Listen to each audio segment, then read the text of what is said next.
Hi, I'm Marty Nemko. I promised you that I was done with these short stories, but I keep feeling like I want to write them, and I have no idea if they're any good or not. But they're the best I can come up with, and so I share them with you to like, not like, ignore, whatever. So, this first one is three of them. This first one's called Efficient. I loved my job. It was so fun seeing how fully I could load each truck. Could I squeeze in just one more package? Plus, it kept me in shape until I had my stroke. I can't do anything. I'm bedridden. I'm grateful I can still talk and thank God for my daughter who quit her job to take care of me. I didn't want to be useless, so from the day I got home from the hospital, I had one goal: to show my daughter how to be efficient. That would make it easier for her to care for me and would teach her how to make the most of her own life now and after I'm gone. A few examples: how to make complete, healthy, delicious meals in 5 minutes. And yeah, a microwave is involved. How to get what you want from customer service. Be nice, but as soon as you believe the person's unlikely to solve your problem, ask to escalate.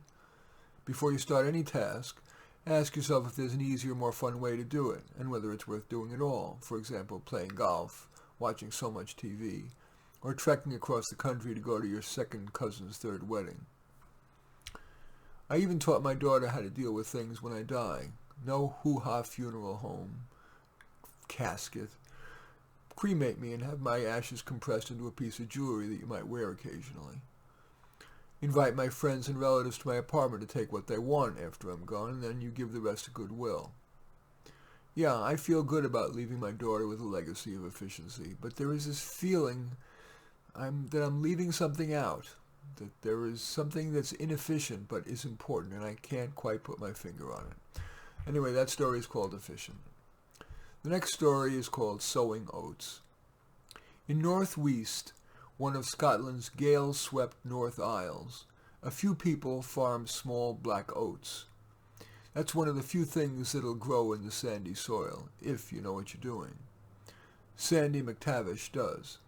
His family's been farming it for 15 generations.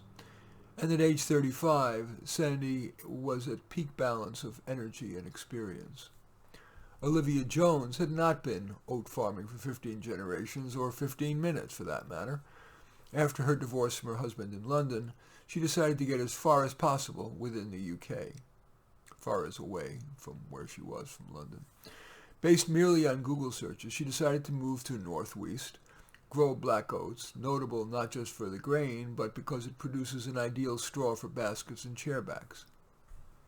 She planted the oats all right in that April 1st to May 15th window, and the seeds germinated all right. But then the plants started to yellow, and a Google search didn't help. It said the problem usually is overwatering, underwatering, or a manganese or a copper deficiency, but she tried fixing those to no avail. She wondered if she needed to return to London, tail between her legs. At the market, the isolated area's centerpiece, she asked a rough-hewn customer and a wise-appearing clerk who might help. Both said, "Sandy McTavish is your man." One look at her plants and Sandy said, "No need for a soil test. You need more zinc. Use seaweed. Here, I'll give you some. If your plants aren't green and growing in 2 weeks, you can make me dinner." But the plants did get green and growing, as were Olivia's spirits. She pictured giving her first basket to Sandy and cashing her first check from the mill. She also pictured what it might be like to have dinner with Sandy. So she said to him, "Well, turnabout's fair play. You won your bets, so I should make you dinner." But in the directness that may come from facing North Isles weather, he said, "Miss Jones, it's very kind of you, but the thought of all my past says I'm better off married just to my oats." And so that story is called Sowing Oats.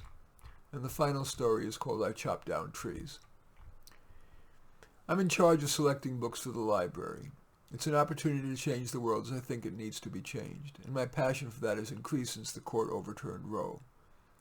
When one of the library pages told me he was pro-life, I seethed. The unborn? They're just a smush of cells. A woman is more important, much more important. No man is going to control my body or anything else about me. I could see that he wanted to respond, but my face made clear I didn't want to hear it. So he just slunk away, and I'm glad. I was glad. And there are so many such issues. I love picking out books that advocate for women, BIPOCs, immigrants, the disabled, LGBTs.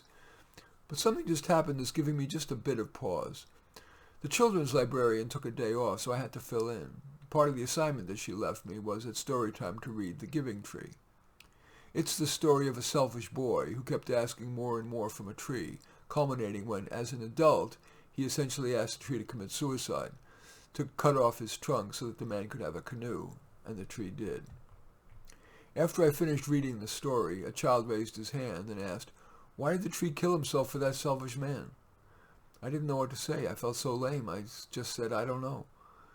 But his question made me realize that while I haven't asked anyone to die for me, I've been pretty selfish. I censor and censure anything that's pro-male, that raises questions about the human and fiscal cost of illegal immigration or of trying to cool the planet. I would reject a book that's pro-life. In short, in my professional and personal life, I am guilty again and again of the 3 C's: censure, censor, and cancel. I am cutting down lots of human beings' trunks. But I still think a fetus is just a smush of cells. Anyway, that story is called I Chopped Down Trees. In any event, I hope you found these of interest, liked them at all. I welcome your thumbs up and accept your thumbs down.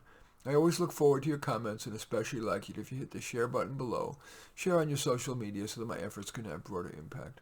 And I am flattered if you choose to subscribe to my channel.